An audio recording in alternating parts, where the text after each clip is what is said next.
Hola, de nuevo aquí compartiendo un poquito de pedagogía sobre los temas relacionados con los procesos de la Colombia Humana. Mi nombre es José Ramiro Bertieri, soy parte del Nodo Colombia Humana Arbeláez. Y pues hago este ejercicio en la lógica de ayudar un poco a entender a la gente y sobre todo a los que quieren ser parte de los procesos políticos, un poco las ideas sin pretender dar cátedra, y esto es muy importante porque pues, si algo es importante en el ejercicio de la política dentro de un espacio como la Colombia Humana es que hay posibilidades para múltiples opiniones, que hay posibilidades para expresar muchas diferencias, que no tenemos que pensar lo mismo, ni que hay una única verdad revelada. Aquí estamos con el cafecito a la mano. Sino que justamente la construcción es parte como de esos diálogos que son siempre como también un sello característico del trabajo de la Colombia Humana. En el video anterior, donde les mencionaba un poco el origen de la Colombia Humana, les hablaba de que un sello característico es justamente el defender, enarbolar e incluso construir una idea de un movimiento progresista en Colombia. Y entonces la pregunta es, bueno, ¿y qué carajos es ese progresismo? Entonces, voy a hacer este y voy a hacer otro espacio en donde voy a hablar un poco de ese concepto de progresismo. Puede ser un poco extenso, pero es muy importante que la gente lo entienda, porque si vamos a ejercer política, si vamos a participar en un espacio político, si vamos a vincularnos a un partido político, pues lo mínimo es entender un poco cuáles las ideas que mueven a ese espectro político, a ese movimiento, incluso para desencantarse y decir, no, definitivamente esto no es lo mío, o para tener un poco de conexidad. Entonces, eso es un poco importante. Yo no quiero devolverme pues así al discurso de en el principio todo era oscuridad, pero hay que decir algunas cosas. Una muy importante es que en general, mire, hoy también me acompaña por aquí la otra compañera. Y en general, la civilización humana ha estado marcado por una forma de pensar conservadora, ¿sí? Entonces, durante milenios, la estructura de pensamiento conservador ha sido la que ha tenido predominio sobre en las diferentes culturas, ¿sí? Entonces vemos las religiones, vemos pues las nociones, por ejemplo, patriarcales, las nociones del poder, de la acumulación de poder, las nociones, incluso algunas de ellas emanadas, por ejemplo, o conectadas con discursos religiosos, ¿no? Entonces, pues, la visión, por ejemplo, feudal de que el poder de los reyes provenía de Dios y que las familias de los reyes, por ejemplo, tenían sangre azul, ¿sí? Todas esas nociones. Entonces, ese es un punto. Vamos que esto se empieza a quebrar y las cosas, un punto muy importante, un elemento muy importante de todo lo que sucede es que los cambios en las civilizaciones humanas no se dan en 1 o 2 años, son procesos de larguísimo tiempo, de larguísimo aliento. Quizás de los primeros progresistas que podemos identificar, o de los primeros defensores de ideas progresistas, puede ser Jesucristo. Y hablo de las ideas, no necesariamente del discurso religioso que se ha construido alrededor de Jesucristo, sino muchos de los planteamientos en conexidad con equidad, tributación, equidad de la mujer, se empiezan a hacer visibles, por ejemplo, cuando aparece Jesucristo sobre la faz de la tierra. Entonces, ¿qué sucede? Pues que esa lógica conservadora se empezó a quebrar hace 5 siglos tal vez, cuando ahí viene el quiebre de la sociedad feudal y empieza a emerger las democracias en el mundo. Sin embargo, el poder seguía perteneciendo a quienes venían de esa sociedad feudal, y hoy por hoy todavía lo vemos, ¿no? Es decir, hoy por hoy todavía hay países que tienen reyes, que tienen hay monarquías, y esas monarquías tienen poder económico, y los que son amigos de los reyes tienen poder económico, y muchos de los poderes económicos hoy establecidos son provenientes de esas épocas que ya suenan un poco lejanas, pero se sostienen. Vamos que cuando empieza a emerger la democracia hace unos 200 o 300 años como forma de gobierno, pues entonces empiezan a configurar otro tipo de relaciones económicas y es cuando se empieza a identificar, por ejemplo, la emergencia del capitalismo. Es decir, fue una transición en donde los que tenían la tierra y eran, entre comillas, dueños de la mano de obra porque eran esclavistas, ¿sí? Pues tenían los medios de producción. Pero luego, con la industrialización, se generaron unos excedentes de producción gigantes, se empezó a mover mucho la capacidad de producir bienes, la máquina, digamos, la industrialización permitió eso. Y eso permitió que ciertos personajes acumularan dinero y esos excedentes de dinero pues se volvieron entonces también un elemento determinante en la economía mundial. Ahí es donde emerge el capitalismo. Esto explicado de forma simple, habrá un economista que se esté rasgando las vestiduras y cogiéndose los pelos por lo que estoy diciendo, pero estoy tratando un poco de ilustrar entonces, a la gente en donde, ¿por qué surge eso? Ahora, el primer capitalismo fue muy basado justamente en tener plata y tener medios de producción. Era muy conectado a la tenencia de la tierra, entonces el primer capitalismo era basado en producción de bienes como algodón y comida que conectaban todo eso. Una segunda o tercera ola del capitalismo, si se quiere ver, estuvo muy marcada por un fenómeno que se conoce y un economista austriaco lo describió bien, un economista llamado Schumpeter, que habló de la innovación, del cambio técnico, de la tecnología y de cómo ésta empezaba a incidir, pero también se convertía en un factor de acumulación de capital, ¿sí? Entonces, mientras la industria de hace 150 años, que es, digamos, cuando está en el culmen la primera revolución industrial, tal vez un poco más, entre 200 y 150 años, era mecánica y pues había mucho trabajo intelectual, claro.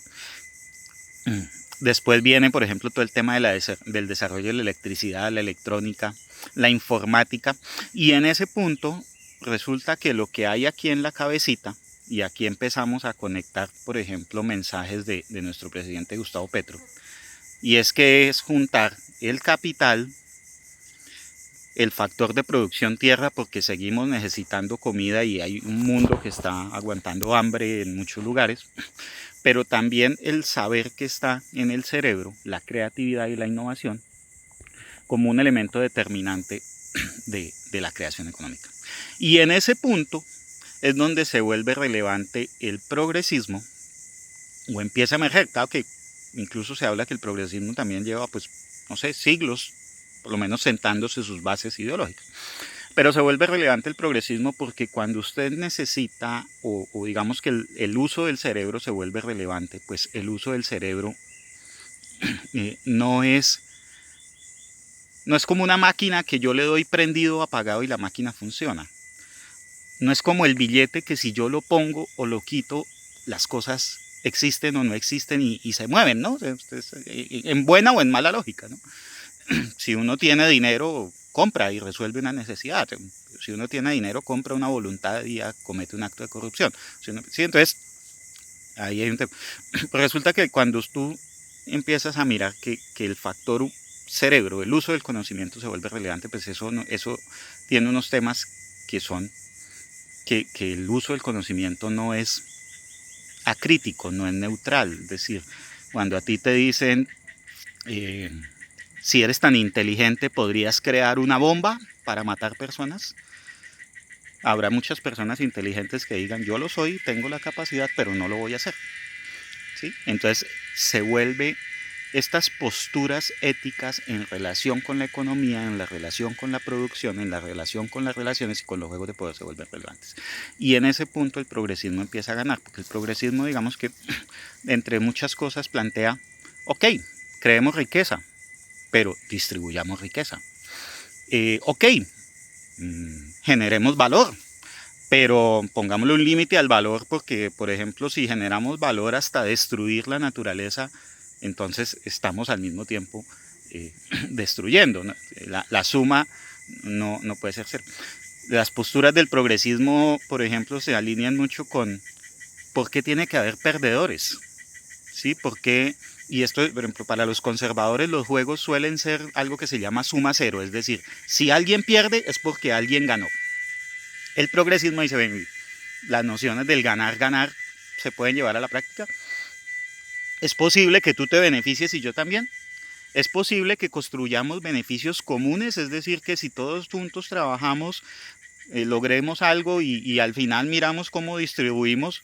Puede ser equitativamente, todos por igual, pero también puede ser todos por igual, pero puede ser también con algún criterio de equidad, decirle, mira, pues, yo necesito menos, entonces dame menos, tú que necesitas más, dame más. Y por ejemplo, ese es un criterio progresista de favorecer, por ejemplo, las personas en condición de vulnerabilidad o las personas o los niños o determinadas poblaciones que por alguna razón tienen una limitación, ¿sí? Entonces, eso. Y en general, cuando hablamos un poco, digamos que la antítesis del capitalismo de origen conservador, neoliberalismo que se llama, fue en determinado momento el comunismo, ¿sí? Y el comunismo dijo más o menos también, no hay propiedad privada.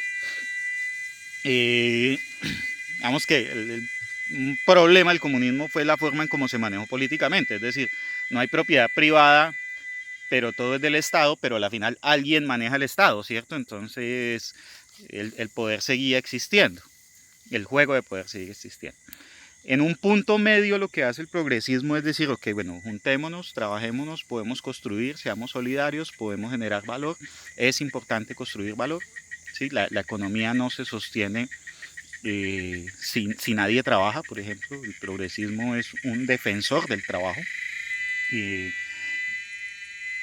como un poco la conexión con posturas como las de Marx, que si bien son las bases del comunismo, también son las bases en general de mucho trabajo económico. Y en el otro extremo, por ejemplo, el progresismo dice, bueno, y por eso el concepto, digamos, ¿para qué hacemos las cosas?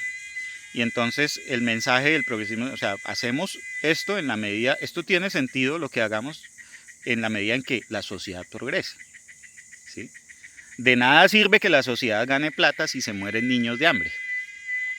De nada sirve que un país sea potencia mundial en algo si eventualmente lo hace construye sobre un trato inequitativo a sus ciudadanos, ¿sí? Y me empieza a ahogar. Y otro tema importante en la lógica del progresismo es que también, digamos, se conecta uno, refuerza, diría, unas ideas que podrían considerarse liberales, ¿sí? Y es un poco el respeto, es el respeto a las libertades de las personas, entendiendo, por ejemplo, el paradigma conservador tiene mucho que ver con que alguien poderoso le dice al otro lo que tiene que hacer. Y ustedes lo ven, ¿no? Entonces, el que tiene el poder de gobierno da órdenes, manda y la gente tiene que supuestamente obedecerle, ¿no? El gamonal del pueblo, todo el mundo le agacha la cabeza. Nadie discute lo que dice el sacerdote en la iglesia, ¿cierto? Entonces, el que tiene el poder. La postura liberal es, hey, tu vida es tu vida, tu cuerpo es tu cuerpo, tú tienes la posibilidad de gobernar tus actos. Tienes derecho a pensar, tienes derecho a expresarte libremente. Si no estás de acuerdo, tienes derecho a disentir, incluso a protestar. Y empieza justamente, es un trabajo que pues tiene, no es tan simple, ¿no? Porque llega a temas como los derechos reproductivos, como el libre desarrollo de la personalidad, como las libertades económicas, incluso como un ejercicio de unas tensiones entre cómo se protegen efectivamente esas libertades. Entonces a veces también hay posturas, entre comillas, que pueden ser de mucha protección, aparentemente mucha protección, ¿sí? Entonces, y por eso entonces el progresismo se ubica como en un espectro que uno diría si es derecha, izquierda, de centro, eso no, o bueno, puede ser relativo.